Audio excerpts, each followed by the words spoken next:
തെരഞ്ഞെടുപ്പിൽ മത്സരിക്കാൻ രാഷ്ട്രീയ പാർട്ടികൾക്ക് പണം കൊടുത്ത് സീറ്റ് വാങ്ങുന്ന പ്രവണത നമ്മൾ പല സംസ്ഥാനങ്ങളിലും കാണുകയും കേൾക്കുകയും ചെയ്തിട്ടുണ്ട്. കേരളത്തിൽ അത്തരത്തിലുള്ള നീക്കങ്ങൾ വളരെ അപൂർവമാണ്. അങ്ങനെ അധികമൊന്നും സംഭവിച്ചിട്ടില്ല എന്ന് തന്നെ നമുക്ക് പറയാം.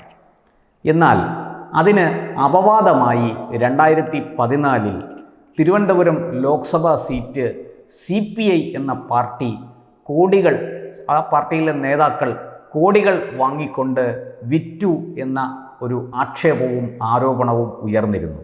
ഒടുവിൽ പാർട്ടി അന്വേഷണ കമ്മീഷനെ നിയോഗിക്കുകയും ചില ജില്ലാ നേതാക്കൾക്കെതിരെ നടപടിയെടുക്കുകയും ചെയ്തിരുന്നു. അന്ന് കാശ് വാങ്ങിയത് സംസ്ഥാന നേതാക്കളാണ് എന്ന് കുറ്റപ്പെടുത്തി ഈ നടപടിക്ക് വിധേയരായ ജില്ലാ നേതാക്കൾ പാർട്ടി വിട്ട് പോവുകയും ഒക്കെ ചെയ്തു. സമാനമായ ഒരു ആരോപണം ഇപ്പോഴും ഉയരുകയാണ് CPIക്കെതിരെ. ചില മണ്ഡലങ്ങളിൽ അവർ നിയമസഭാ തിരഞ്ഞെടുപ്പിന് മുന്നോടിയായി ചില മണ്ഡലങ്ങളിൽ പണം വാങ്ങിക്കൊണ്ട് സീറ്റുകൾ വിറ്റു എന്ന ആക്ഷേപമാണ് ഇപ്പോൾ ഉയരുന്നത്. ഈ CPIയെ സംബന്ധിച്ച് നമുക്കറിയാം, അവർ പ്രധാനമായിട്ടും പ്രവർത്തിക്കുന്നത് 2 ജില്ലകളിലാണ്, കൊല്ലത്തും പിന്നെ തൃശ്ശൂരും. തിരുവനന്തപുരം ലോക്സഭാ മണ്ഡലത്തിൽ CPI മത്സരിക്കുന്നുണ്ടെങ്കിലും അത് ഈ പറഞ്ഞതുപോലെ CPMൻ്റെ തണലിലാണ്. കുറച്ച് സർക്കാർ ഉദ്യോഗസ്ഥർ അവരുടെ ഈ പറഞ്ഞ ഒരു പോഷക സംഘടനയിൽ പ്രവർത്തിക്കുന്നുണ്ട് എന്നതൊഴിച്ചാൽ CPIക്ക് വലിയ വളക്കൂറുള്ള വേരോട്ടമുള്ള മണ്ണല്ല തിരുവനന്തപുരത്തേത്. എന്നാൽ കൊല്ലത്തും തൃശ്ശൂരും അങ്ങനെയല്ല. പാർട്ടിക്ക് ഇപ്പോഴും ശക്തമായ അടിത്തറയുണ്ട് എന്ന് തന്നെയാണ് പൊതുവെ കരുതപ്പെടുന്നത്. അങ്ങനെയുള്ള തൃശ്ശൂരിൽ അവർ ചില നിയമസഭാ സീറ്റുകൾ പണം വാങ്ങി വിറ്റു എന്ന ആക്ഷേപമാണ് ആ പാർട്ടിയിലെ തന്നെ നേതാക്കൾ, നിലവിൽ ജനപ്രതിനിധികളായി തുടരുന്ന ചിലർ ആരോപിക്കുന്നത്. നമുക്കറിയാം, 2014 തിരുവനന്തപുരത്ത് എന്താണ് സംഭവിച്ചത് എന്ന് എല്ലാവർക്കും അറിയുന്നതാണ്. അന്ന് UDF സ്ഥാനാർത്ഥിയായിട്ട് ഡോക്ടർ ശശി തരൂരും അതുപോലെ BJPയുടെ സ്ഥാനാർത്ഥിയായിട്ട് O രാജഗോപാലുമാണ് മത്സരരംഗത്ത് ഉണ്ടായിരുന്നത്. ഏറ്റവും കരുത്തുറ്റ ഒരു രാഷ്ട്രീയ നേതാവിനെ നിയോഗിക്കുന്നതിന് പകരം CSI മെഡിക്കൽ കോളേജിൻ്റെ ഡയറക്ടറായ ബെന്നറ്റ് എബ്രഹാം എന്ന ഡോക്ടറിനെ ആണ് CPI മത്സരത്തിന് നിയോഗിച്ചത്. അന്ന് തന്നെ വലിയ ആക്ഷേപം ഉയർന്നു. ബെന്നറ്റ് എബ്രഹാമിൽ നിന്ന് വൻ തുക വാങ്ങിക്കൊണ്ടാണ് ഈ സീറ്റ് അദ്ദേഹത്തിന് കൊടുത്തത് എന്ന ആക്ഷേപം പാർട്ടിക്കുള്ളിലും മുന്നണിക്കുള്ളിലും പുറത്തും അതിശക്തമായി അലയടിച്ചു. തിരഞ്ഞെടുപ്പ് ഫലം വന്നപ്പോൾ വലിയ വ്യത്യാസത്തിന് CPI LDFൻ്റെ കാൻഡിഡേറ്റ് ഡോക്ടർ ബെന്നറ്റ് എബ്രഹാം 3ാം സ്ഥാനത്തായി. അവിടെ ഡോക്ടർ ശശി തരൂരും O രാജഗോപാലും തമ്മിൽ നേരിട്ടുള്ള മത്സരമാണ് നടന്നത്. തിരഞ്ഞെടുപ്പ് പ്രചാരണ പ്രവർത്തനങ്ങളിൽ ഉൾപ്പെടെ CPIയുടെ പ്രവർത്തനം വളരെ പിന്നിലായിരുന്നു. LDF വളരെ മോശം പ്രകടനമാണ് കാഴ്ചവെച്ചത്. അന്ന് ആ തിരഞ്ഞെടുപ്പിലേറ്റ തോൽവിയെ തുടർന്ന് ശക്തമായ സമ്മർദ്ദം പാർട്ടിക്കുള്ളിൽ നിന്നും മുന്നണിക്കുള്ളിൽ നിന്നും ഉയർന്നു വന്നു. അതിൻ്റെ ഫലമായി CPI നേതൃത്വം ഒരു അന്വേഷണ കമ്മീഷനെ നിയോഗിച്ചു. ആദ്യമൊക്കെ ഈ പേയ്മെൻറ്റ് സീറ്റ് വിവാദം മാധ്യമ സൃഷ്ടിയാണ് എന്നൊക്കെ പറഞ്ഞ് തള്ളിക്കളയാനായിരുന്നു നേതൃത്വം ശ്രമിച്ചത്. പക്ഷേ അത് പരാജയപ്പെട്ടതോടുകൂടി ഒരു അന്വേഷണ കമ്മീഷനെ നിയോഗിച്ചു. അന്വേഷണ കമ്മീഷൻ ചില ജില്ലാ നേതാക്കൾക്കെതിരെ ആണ് കുറ്റപത്രം നൽകിയത്. അതിൻ്റെ അടിസ്ഥാനത്തിൽ അവർക്കെതിരെ ശിക്ഷാ നടപടി സ്വീകരിച്ചു. പക്ഷേ ആ ജില്ലാ നേതാക്കൾ സംസ്ഥാന നേതൃത്വത്തിൻ്റെ ചെയ്തികൾ തുറന്നു കാട്ടി പാർട്ടി വിട്ട് പോയ സംഭവങ്ങൾ പോലും ഉണ്ടായിട്ടുണ്ട്. സമാനമാണ് ഇപ്പോൾ തൃശ്ശൂരിലെ സ്ഥിതി.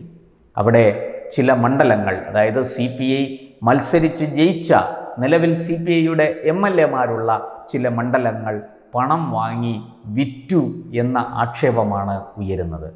എന്തുകൊണ്ടാണ് CPIയെ പോലൊരു പാർട്ടിക്ക് ഇത്തരത്തിലുള്ള ഒരു ദുർഗതി വന്നത് എന്ന ചിന്തയാണ് പൊതുവെ ജനങ്ങൾക്കിടയിൽ ഉള്ളത്. CPIയെ ഇടതുപക്ഷത്തുള്ളവരും ഇടതുപക്ഷത്തിന് പുറത്തുള്ളവരും കാണുന്നത് ഒരു തിരുത്തൽ ശക്തിയാണ്. പലപ്പോഴും CPMനെ പല കാര്യങ്ങളിലും വെല്ലുവിളിച്ചുകൊണ്ട് രംഗത്ത് വരികയും ഒടുവിൽ വാലും ചുരുട്ടി മടങ്ങുകയും ചെയ്യുന്ന ഒരു പാർട്ടിയാണ് CPI. തങ്ങൾക്ക് വലിയ ശക്തിയൊന്നുമില്ലെങ്കിലും തങ്ങളാണ് യഥാർത്ഥ കമ്മ്യൂണിസ്റ്റുകാർ, CPIMനെ മൂക്ക് കയറിട്ട് നിർത്തിയിരിക്കുന്നത് തങ്ങളാണ് എന്ന മട്ടിലാണ് CPI നേതാക്കൾ പെരുമാറുന്നത്. ഇപ്പോഴത്തെ സംസ്ഥാന സെക്രട്ടറി ബിനോയ് വിശ്വം അടക്കമുള്ളവർ ഇത് പല സന്ദർഭങ്ങളിലും തെളിയിക്കാൻ ശ്രമിച്ച് പരാജയപ്പെട്ട കാഴ്ചയും കേരളം കണ്ടതാണ്. ഏറ്റവും ഒടുവിൽ PM ശ്രീ പദ്ധതിയിൽ ഒപ്പുവയ്ക്കുന്നതിനെ അതിശക്തമായി എതിർത്തുകൊണ്ട് രംഗത്ത് വരികയും തദ്ദേശ തെരഞ്ഞെടുപ്പിന് മുന്നോടിയായിട്ട് മുന്നണിക്കുള്ളിൽ കടുത്ത അസ്വാരസ്യങ്ങൾ ഉണ്ടാക്കാൻ CPI ശ്രമിക്കുകയും ചെയ്തു. അതിൻ്റെ ഫലമായിട്ട് CPM താൽക്കാലികമായിട്ട് PM ശ്രീ പദ്ധതിയിൽ ഒപ്പിടുന്നതിൽ നിന്ന് പിന്നിലേക്ക് പോയി. അവരൊന്ന് പിൻവലിഞ്ഞു. തുടർന്ന് ഇപ്പോഴിതാ നമ്മുടെ നിയമസഭാ തിരഞ്ഞെടുപ്പ് വന്നിരിക്കുകയാണ്. ഈ സന്ദർഭത്തിൽ എന്തായാലും PM ശ്രീ പദ്ധതിയിൽ ഒപ്പിടാൻ സർക്കാർ തയ്യാറാകില്ല.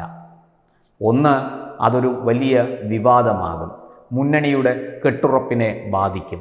ഇതൊക്കെ CPIMന് നന്നായിട്ടറിയാം, CPIക്കും ഇതറിയാം. അതുകൊണ്ട് തന്നെ CPIMൻ്റെ ഈ ഗതികേട് ചൂഷണം ചെയ്ത് ഞങ്ങളാണ് CPIMനെ വരച്ച വരയിൽ നിർത്തിയിരിക്കുന്നത് എന്ന പ്രതീതി സൃഷ്ടിക്കാനാണ് CPI ശ്രമിച്ചുകൊണ്ടിരിക്കുന്നത്. എന്തായാലും വലിയ നാണക്കേടായിരിക്കുന്നു പാർട്ടിക്കുള്ളിൽ നിന്ന് തന്നെ അങ്ങനെ ഒരു പൊട്ടിത്തെറി ഉണ്ടായിരിക്കുന്നതിൽ. അതായത് പേയ്മെൻറ്റ് സീറ്റ്, ചില സീറ്റുകൾ പണം വാങ്ങി ചില സ്ഥാനാർത്ഥികൾക്ക് മറിച്ചു കൊടുത്തതായി ആക്ഷേപിക്കുന്നത് രാഷ്ട്രീയ എതിരാളികളല്ല, മറിച്ച് CPIയുടെ തന്നെ നേതാക്കളാണ്, നിലവിൽ ജനപ്രതിനിധികളായിരിക്കുന്നവരാണ്. അതുകൊണ്ട് തന്നെ പൊതുജന മധ്യത്തിൽ തുണിയുരിഞ്ഞ അവസ്ഥയിലാണ് CPI ഇന്ന് നിലനിൽക്കുന്നത്. അവർക്ക് ന്യായീകരണങ്ങളൊന്നും തന്നെ പറയാനില്ല. ഇതൊക്കെ സീറ്റ് കിട്ടാത്ത ചില ആൾക്കാരുടെ സീറ്റ് മോഹിച്ച് ആ സീറ്റുകൾ നഷ്ടപ്പെട്ടപ്പോൾ ഉണ്ടായ ജൽപ്പനങ്ങൾ മാത്രമാണ് എന്ന് പറഞ്ഞ് കൈ കഴുകാൻ CPIക്ക് സാധിക്കില്ല. കാരണം അത്ര ശക്തമായ ആക്ഷേപവും ആരോപണവുമാണ് ഉയർന്നിരിക്കുന്നത്. നമുക്കറിയാം, തൃശ്ശൂരിൽ BJP ലോക്സഭാ സീറ്റ് മിന്നുന്ന വിജയം നേടി സുരേഷ് ഗോപി ഇന്ന് കേന്ദ്ര സഹമന്ത്രിയായിരിക്കുകയാണ്.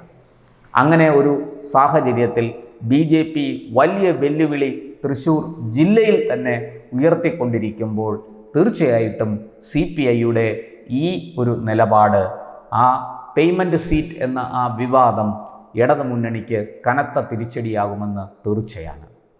തൃശ്ശൂർ, നാട്ടിക തുടങ്ങിയ മണ്ഡലങ്ങളിൽ, നിയമസഭാ മണ്ഡലങ്ങളിൽ ആണ് ഈ പേയ്മെൻറ്റ് സീറ്റ് വിവാദം പൊട്ടിപ്പുറപ്പെട്ടിരിക്കുന്നത്. അത് CPIക്ക് മാത്രമല്ല LDFന് തന്നെയും കനത്ത തിരിച്ചടിയാണ്, വലിയ വെല്ലുവിളിയാണ്. തിരഞ്ഞെടുപ്പിൽ എന്തു പറഞ്ഞ് വോട്ടർമാരെ സമീപിക്കും എന്ന ഒരു ആശങ്കയിലാണ് മുന്നണിയും പാർട്ടിയും. CPIMനെ സംബന്ധിച്ചിടത്തോളം CPI അവർക്ക് ഒരു പ്രശ്നമേ അല്ല. പക്ഷേ മുന്നണിയുടെ ഭാഗമായി നിൽക്കുമ്പോൾ CPI ചെയ്യുന്ന പ്രവൃത്തി CPIMനെയും ബാധിക്കും, മറിച്ചും അങ്ങനെ തന്നെ. അതുകൊണ്ട് ഈ പേയ്മെൻറ്റ് സീറ്റ് വിവാദം തൃശ്ശൂരിൽ ഇടതുമുന്നണിയുടെ സാധ്യതകൾക്ക് വലിയ മങ്ങലേൽപ്പിച്ചിരിക്കുന്നു എന്ന് തന്നെ കരുതാം. അവിടെ BJPയാണ് മുഖ്യ പ്രതിപക്ഷമായിട്ട് ഈ ഇടതുമുന്നണിക്ക്, തൃശ്ശൂരിലെ ഇടതുമുന്നണിക്ക് ബദലായി നിൽക്കുന്നത്. അതുകൊണ്ട് തന്നെ BJP അവിടെ വലിയ വിജയപ്രതീക്ഷ പുലർത്തുന്നുണ്ട്. എല്ലാം കൂടി ചേർത്ത് വായിക്കുമ്പോൾ ഇടതുമുന്നണിയുടെ കാര്യത്തിൽ ഒരു തീരുമാനമുണ്ടാകും എന്ന് തന്നെ കരുതാം. ഈ പേയ്മെൻറ്റ് സീറ്റ് വിവാദം CPIക്ക് മാത്രമല്ല മുന്നണിക്കാകെയും കളങ്കം ചാർത്തിയിരിക്കുന്നു എന്ന പ്രതീതിയാണ് ഇപ്പോൾ ഉണ്ടായിരിക്കുന്നത്. CPI ഈ കാര്യത്തിൽ മൗനത്തിലാണ്. നേതൃത്വം കൃത്യമായ ഒരു മറുപടി ജനങ്ങളോടോ മാധ്യമങ്ങളോടോ പറയുന്നില്ല എന്നതും ശ്രദ്ധേയമാണ്. കാത്തിരുന്ന് കാണാം തൃശ്ശൂരിൽ CPIയുടെ ഗതി എന്തായിത്തീരും എന്ന്.